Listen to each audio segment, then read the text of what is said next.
Very good morning, dear students.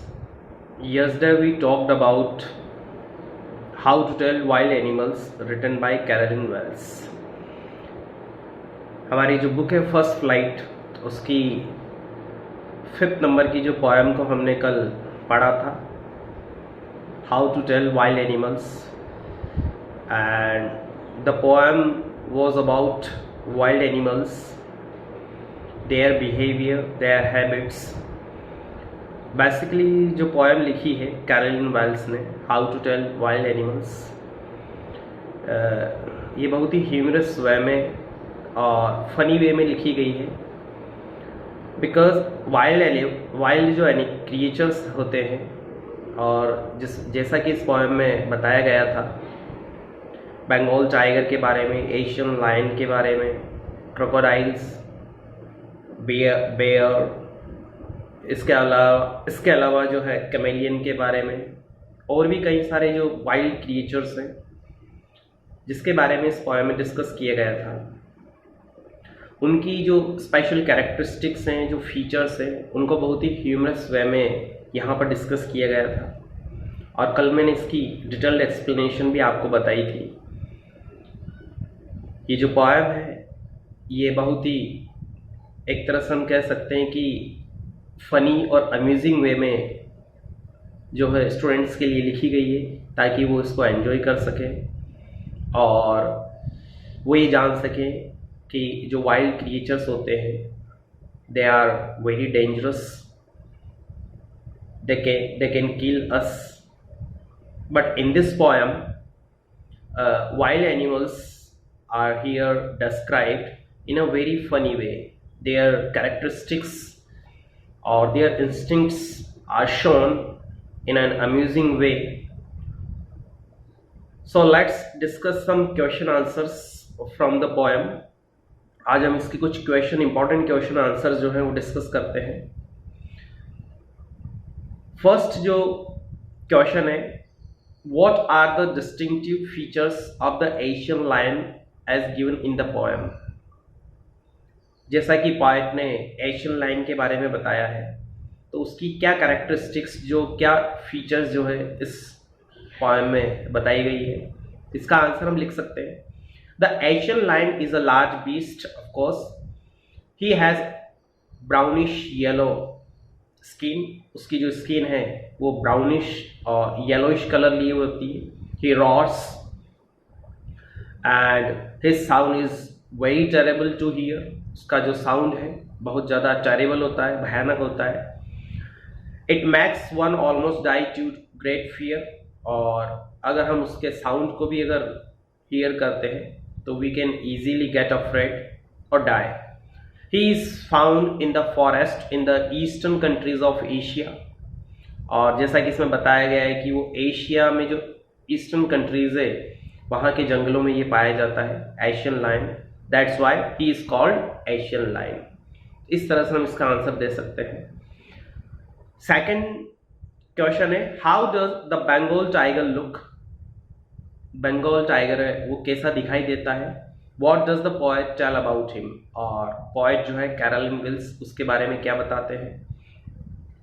The Bengal tiger roams in the forest freely. Poet कहता है कि जो वो आसानी से जंगल में जो है घूमता है, रोम करता है, भटकता है freely. He is the king of animals, और of course we know that he is the king of animals, वो राजा है। He looks noble, वैसे देखा जाए तो he is not a noble creature, पर यहाँ पर उसे नॉबल कहा गया है। He has black strips on a yellow background, और उसके शरीर पर, उसकी स्किन पर ब्लैक स्ट्रिप्स होती हैं, आपने देखा होगा, कल मैंने आपको इमेजेस भी बताई थी। When the tiger notices someone he tries to eat him, और जब वो किसी को देखता है तो वो उसे खा जाता है। He is so terrifying with his jaw and teeth, और जब वो अपने टीथ को दिखाता है, जो को जो दिखाता है, तो वो काफ़ी ज़्यादा टेरिबल लगता है, टेरिफाइंग लगता है। तो इस तरह से बंगाल टाइगर के बारे में बताया गया। नेक्स्ट क्वेश्चन है, how does a leopard behave when he sees someone? जब वो किसी को देखता है, क्रिएचर को या ह्यूमन बीइंग को देखता है, तब लेपर्ड जो है वो कैसा बिहेव करता है? ऑफ कोर्स ये जितने भी वाइल्ड एनिमल्स हैं दे आर वेरी डेंजरस, और अगर ये किसी को देखते ह्यूमन बीइंग को तो ये आसानी से हमें मार सकते हैं, लेकिन यहाँ पर इनकी जो कैरेक्टरिस्टिक्स है उसको थोड़ा सा ह्यूमर क्रिएट करने के लिए और थोड़ा सा फन क्रिएट करने के लिए उनकी इंस्टिंक्ट्स को यहाँ पर शो किया गया है। In reality they don't have these kind of features. Third question था हमारा कि how does a leopard behave when he sees someone, और इसका आंसर हम लिख सकते हैं कि अ leopard has spots on his skin. इसकी जो कैरेक्टरिस्टिक्स है कि इसकी स्किन पर कुछ स्पॉट्स होते हैं, काले धब्बे। He is black in colour having some spots. He is a great runner, और ये एक अच्छा रनर होता है, तेजी से ये रन कर सकता है, भाग सकता है। As soon as he sees someone he leaps over him at once, और जब ये किसी को देखता है अपने प्रे को या शिकार को तो ये उसके ऊपर लीप कर देता है या जंप करता है। He attacks human being and starts eating them, और ये अटैक करता है और उसके बाद उन्हें खाना शुरू कर देता है। He is so terrifying and powerful, और ये भी काफ़ी ज़्यादा टेरिफाइंग और पावरफुल क्रिएचर है। नेक्स्ट क्वेश्चन है हमारा, how does the poet describe the bear. Bear भालू के बारे में यहाँ पर क्या बताया गया है? The poet describes the bear in a humorous way. Of course बिल्कुल जो है फनी वे में इसको बताया गया है बेयर को। As soon as the bear comes near a human being, जैसे ही जो बेयर है वो किसी के पास आता है, ही एम्ब्रेसेस और हग्स अ मैन टाइटली, तो वो उसे हग कर लेता है, गले लगा लेता है, एम्ब्रेस कर लेता है। Then he starts loving him, और फिर वो उसे लव करना शुरू कर देता है। That's why it is non a bear's hug, और इसलिए इसे बियर्स हग के नाम से भी जाना जाता है। He is a kind of lovable animal, और देखा जाए तो वो एक लवेबल क्रिएचर है, एनिमल है। तो इस तरह से हम बेयर के बारे में, उसके फीचर्स के बारे में बता सकते हैं। नेक्स्ट क्वेश्चन ये पूछा जा सकता है कि how does the poet describe the hyena and the crocodile, या differentiate between hyena and crocodile. How would you differentiate, आप हाइना और क्रोकोडाइल में कैसे डिफरेंशिएट करेंगे, कैसे पहचानेंगे, आप रिकग्नाइज कैसे करेंगे कि this is hyena and that is crocodile. तो पॉइंट यहाँ पर कहता है कि the poet describes the crocodile and the hyena in a funny way. Of course इसको भी यहाँ पर एक तरह से डिफरेंशिएट किया गया है ह्यूमरस वे में। The crocodile has tears in his eyes when it comes near it's victim, और जब क्रोकोडाइल पास आता है तो उसकी आंखों में आंसू होते हैं जब वो अपने शिकार के आसपास होता है। And hyena has happy smiles on its face, और जब हाइना जो है जब किसी शिकार के पास आता है, प्रे के पास आता है, तो वो हंसता है, स्माइल करता है। तो this is the basic difference. Next question है, how does the poet create humour in the poem. ये बहुत इंपॉर्टेंट क्वेश्चन है फ्रेंड्स, कि किस तरह से इसमें ह्यूमर क्रिएट किया गया है पोएम में। तो कैसे किया गया है, देखिए।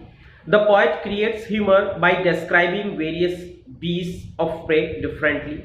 इसमें जितने भी बीस्ट ऑफ प्रे दिखाए गए हैं, जो वाइल्ड एनिमल्स दिखाए गए हैं, वो डिफरेंट वे में दिखाए गए हैं, जो कि अपने आप में एक ह्यूमर क्रिएट करते हैं। उनकी हैबिट्स को शो किया गया है। It is by the use of words and emotions, जो भी इसमें वर्ड्स यूज़ किए गए हैं और जो इमोशंस उनके लिए यूज़ किए गए हैं, ऑफकोर्स वो ह्यूमर जो है क्रिएट करते हैं। The Bengal tiger is never noble in his heart. हम सभी जानते हैं कि जो बंगाल टाइगर होता है फेरोशियस एनिमल होता है, डेंजरस एनिमल होता है, और यहाँ पर उसके लिए नॉबल वर्ड का यूज़ किया गया है, जो बिल्कुल पॉसिबल ही नहीं है।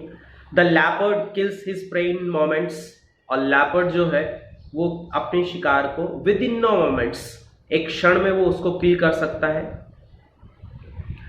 His crying want save him, चाहे आप रोए या ना रोए, लेकिन इसमें बताया गया है कि अगर आप रोते हैं तो हो सकता है वो आपको वहां से चला जाए, but it doesn't matter, it is never possible. If you see a leopard then he will definitely kill you. The bear's hug is never loving, और जो बेयर होता है भालू, उसका जो हग है वो कभी भी प्यारा नहीं होता है। The hyena never smiles happily, और हाइना जो है वो कभी भी स्माइल नहीं करता है। तो इस तरह से इस पोएम में हम देख सकते हैं कि ह्यूमर जो है वो भरा हुआ है। एक तरह से ह्यूमरस पोएम जो है उसको हम कह सकते हैं, सटायरिकल पोएम भी कहा जा सकता है इसे। लास्ट एंड मोस्ट इंपॉर्टेंट जो 1 मार्क के लिए क्वेश्चन पूछा जा सकता है कि what is the rhyme scheme of the poem how to tell wild animals. Of course इसमें जितने भी स्ट्रिंजाज हैं, हर स्ट्रिंजा की जो राइम स्कीम है वो फिक्स है, और इसकी जो राइम स्कीम है वो है A B C C. Each stanza has 6 lines and उन 6 लाइन्स की जो लास्ट का जो साउंड है, हर लाइन का जो लास्ट वर्ड है उसका साउंड जो है उसे ही हम राइम स्कीम कहते हैं। और इसकी राइम स्कीम है ए बी, यानी कि फर्स्ट और थर्ड लाइन सेम साउंड है, सेकंड और फोर्थ की जो साउंड है वो सेम है, एंड सी सी और फिफ्थ और सिक्स्थ जो लाइन्स है इन दोनों की जो साउंड है लास्ट की वर्ड की वो दोनों सेम है। तो ए बी सी सी।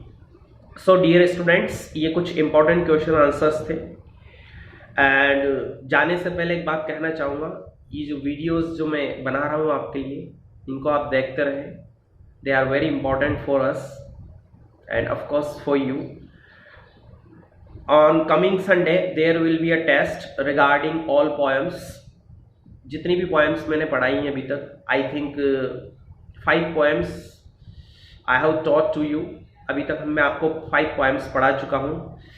उनका एक टेस्ट जो है मैं संडे को शार्प 11 o'clock 11 बजे जो है मॉर्निंग में वो मैं टेस्ट लूँगा।